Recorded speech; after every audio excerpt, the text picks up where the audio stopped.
कभी कभी जब पढ़े लिखे लोग या फिर ये कहें कि जो खुद कानून के रक्षक हैं, जो जानते हैं कि क्राइम करने के बाद क्या अंजाम होगा, अगर वे लोग भी खुद कानून को अपने हाथों में ले और खुद कत्ल जैसी वारदात को अंजाम दे, तो फिर यही कहना सही होगा कि जो मुजरिम जो होता है उसमें अज्ञानता, शिक्षा या फिर जो शिक्षित है या फिर जो जिसमें ज्ञानता भरी हुई है, इन सब चीज़ों का कोई भी मायने नहीं है। क्राइम कोई भी कर सकता है। अगर एक बार क्राइम सर पे सवार हो जाए तो फिर उस क्राइम करने के बाद क्या सज़ा मिलेगी, इसका भी कुछ लोगों को, कुछ क्रिमिनल को जो है पछतावा नहीं होता। दरअसल आज की जो कहानी है उसमें भी ऐसी ही एक कहानी है जिसमें खुद पुलिस वाला जो महिला कांस्टेबल है वह अपने सीनियर एएसआई का कत्ल का प्लान रचती है और बाकायदा उस कत्ल को अंजाम देती है। नमस्कार, मैं हरेंद्र और आज आप इस क्राइम स्टोरीज़ में ऐसे ही एक कहानी सुने जिसमें खुद एक कानून का रक्षक दूसरे कानून के रक्षक का कत्ल करता है और थाने में सिलेंडर भी होता है। दरअसल यह कहानी जो है 10 सितंबर 2024 की है, 3-4 दिन पहले, और मंगलवार का दिन था। लगभग 3-3:30 बजे का दोपहर का समय था और तभी जो महिला कांस्टेबल पल्लवी सोलंकी रहती है और उसका जो साथी करण ठाकुर रहता है, दोनों एक ही गांव के रहने वाले रहते हैं। मध्य प्रदेश में एक धार जिला है और उसी धार जिला के कुछ ही क्षेत्र में दोनों रहने वाले हैं। 2017 में इन लोगों का प्रेम प्रसंग शुरू हुआ। पहली बार जब मिले और देखते ही फिर दोनों में प्यार हो गया।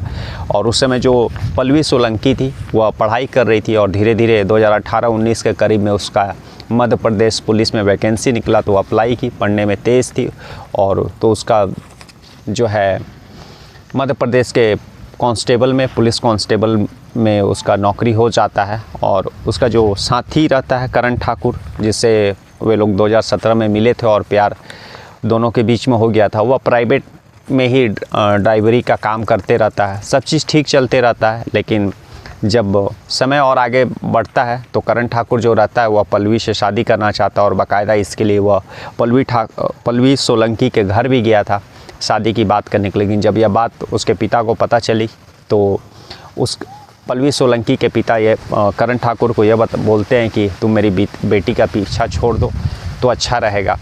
यानी साफ तौर पे पल्लवी सोलंकी के जो पिता थे वह उन दोनों के शादी के खिलाफ थे। और जब यह करण ठाकुर को जब यह अंदेशा हुआ कि उसका शादी होना मुश्किल है तो वह गुस्से से आग बबूला हो जाता है और फिर वह जो एक दिन पल्लवी सोलंकी पर गोली चलाता है, बल्कि दूसरा गोली वह अपने सीने पे भी चलाता है। लेकिन बाद में दोनों को हॉस्पिटल पहुंचा गया था जहां पर दोनों के जीवन जो है बच जाता है। और इसी के जुर्म में पल्लवी सोलंकी का जो प्रेमी करण ठाकुर रहता है उसको जेल भी हो जाता है। और जब वह जेल में सज़ा काट रहा था तब दूसरी तरफ पल्लवी सोलंकी का नौकरी भी लग जाता है 2018 में और उसका जो है पोस्टिंग भी मिल गया रहता। तभी उसी थाने में एक एएसआई रहते हैं जिनका नाम जो है दीपांकर रहता है और वे उसी थाने में एएसआई रहते हैं। और दूसरी तरफ वे खुद बाल बच्चे वाले रहते हैं। खुद लव मैरिज 10 साल पहले किए थे, लेकिन पल्लवी सोलंकी पर उनका दिल आ जाता है और उन लोगों का जो एक्स्ट्रा मैरिटल अफेयर शुरू हो जाता है। और कुछ दिनों तक तो यह सब ठीक ठाक चलते रहा। थाने में खुद वो जो है दीपांकर वह एएसआई थे, यानी पल्लवी सोलंकी के सीनियर थे। और इन लोगों का जो है धीरे धीरे अभी रिलेशन आगे बढ़ ही रहा था। लेकिन उसी बीच में जो है करण ठाकुर अपना सज़ा काट करके बीच में बेल से बाहर निकलता है। और जब 3 साल के बाद जब बाहर निकलता है तो जो पल्लवी सोलंकी रहती है उसे मिलता है और फिर जो इन लोगों का गिला शिकवा इन दोनों के बीच में जो हुआ रहता है वह सब ख़त्म होता है और फिर दोनों में फिर से प्यार जाग जाता है। प्यार जागने के बाद जब दोनों मिलने लगते हैं और इन लोगों का रिलेशन आगे बढ़ने लगता है, तभी करण ठाकुर को जो है दीपांकर के जो एएसआई रहते हैं उनके बारे में पता चलता है कि वह पल्लवी सोलंकी के पीछे लगे हुए हैं। तब यह जब करण ठाकुर को पता चलता है तो वह फिर से आग बबूला हो जाता है। वह साफ कहता है कि जो है पल्लवी सोलंकी जो है सिर्फ उसकी है, अगर वह उसकी नहीं हो सकी तो किसी की नहीं होगी। और इसी में फिर जो है दोनों पल्लवी सोलंकी और करण ठाकुर मिलकर के दीपांकर का रास्ते से हटाने का सोच रहे, क्योंकि दीपांकर जो है वह पूरी तरह से पल्लवी सोलंकी के पीछे लग गया था। दूसरी तरफ वह खुद शादीशुदा था, उसके भी बच्चे थे, लेकिन फिर भी जो है दीपांकर का दिल जो है पल्लवी सोलंकी के पर आ गया रहता है।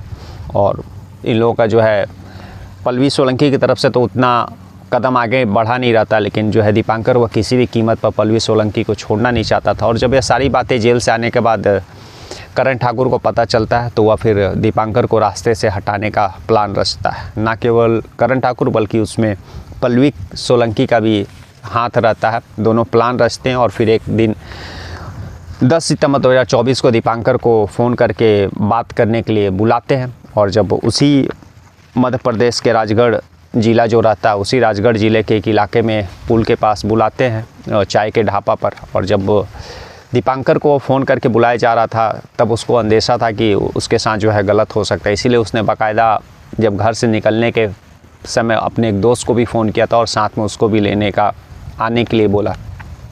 लेकिन जो उसको दोस्त को आने में लेट हो जाता है, दीपांकर के जो साथी रहते हैं, और दीपांकर जो है वो उस बताए हुए स्थान पर पहुंच गया रहता है। बताए हुए स्थान पर जब पहुंचता है तो इन दोनों के बीच में तीनों के बीच में बातचीत शुरू होता है। खुद पल्लवी भी वहाँ रहती है और उसका प्रेमी करण ठाकुर भी रहता है। और जब दीपांकर से बातचीत होता है तो इन लोगों के बीच में थोड़ा सा वाद विवाद हो जाता है। और फिर वहाँ से दीपांकर जो है अपना गाड़ी स्टार्ट करके निकलता है। तभी जो है पल्लवी सोलंकी और करण ठाकुर जो कार से गए रहते हैं वे लोग भी वहाँ से निकलते हैं। और थोड़ा दूर आगे जाने पर जो है दीपांकर को बहुत ज़ोर से पीछे से ठोकर मारते हैं। ठोकर इतनी ज़ोर थी कि जो है दीपांकर लगभग कार के बोनेट पे आकर के सीधे गिरा और ये लोग 100 मीटर तक उसी कार के बोनेट पर उसको घसीटते रहे। और आनन फानन में उसका जब गाड़ी से उसका बॉडी गिरता है तो फिर वो लोग पल्लवी सोलंकी और करण ठाकुर वहाँ से उसको छोड़ करके भाग जाते हैं। स्थानीय जो दुकानदार रहते हैं वो दीपांकर एसआई जो रहता है उसको हॉस्पिटल पहुँचाते हैं, लेकिन हॉस्पिटल पहुँचने के पहले उसका मृत्यु हो गया रहता है। अब दूसरी तरफ पल्लवी सोलंकी और करण ठाकुर ये चीज़ जानते थे कि कानून उनको छोड़ेगा नहीं। खुद पल्लवी सोलंकी कानून की मुलाजिम थी, खुद महिला कांस्टेबल थी, तो उसको पता था कि पुलिस अब उन लोगों को धर दबोचेगी। इसलिए उन्होंने खुद जाकर के जो स्थानीय थाना रहता है पल्लवी सोलंकी और करण ठाकुर जाकर के सरेंडर कर देते हैं और अपना गुनाह कबूल करते हैं कि उन्होंने ही दीपांकर का जो है कत्ल किया है। लेकिन यहाँ पर सोचने वाली बात है कि वे लोग प्लान के हिसाब से दीपांकर को बुलाए थे और उन लोगों को पता था कि एक्सीडेंटल केस में ज़्यादा सज़ा हो नहीं सकता है, इसलिए उन्होंने उस तरह का ही रास्ता अपनाया जिसमें कम से कम सज़ा हो, ज़्यादा से ज़्यादा चांस बेल मिलने का हो। इसीलिए उन्होंने प्लान बनाने के बाद दीपांकर को फ़ोन करके मिलने के लिए बुलाया, बात करने के लिए। और उसी बात करने के दौरान जो है वाद विवाद होता और फिर ये लोग वहीं पर उस घटना को अंजाम दे देते हैं। उसके बाद जो है पुलिस उन दोनों को, पल्लवी सोलंकी और करण ठाकुर को गिरफ्तार करके जेल भेज देती है। और जो पल्लवी सोलंकी रहती है वह उसी राजगढ़ में परचौर थाना एक लगता है, वहाँ पर ही उसका तैनाती हुआ रहता है। और उसी परचौर थाने में जाकर के वह अपने आप को सरेंडर भी करती है करण ठाकुर के साथ। और जैसा कि बताते चले कि जो दीपांकर थे, जो एएसआई थे, असिस्टेंट सब इंस्पेक्टर, और वो उनका 2012 में उन्होंने पुलिस को ज्वाइन किया था और फिलहाल जो है नियुक्ति सिटी थाने में थी। और कई आरोप भी उनके ऊपर रिश्वत को लेकर के और महिला छेड़खानी को लेकर के उनके ऊपर लगे थे। और दूसरी तरफ खुद दीपांकर ने 2021 में लव मैरिज किया था, लेकिन 2021 में लव मैरिज करने के बाद भी वो दोबारा जो है पल्लवी सोलंकी के पीछे 2023 से लगे थे।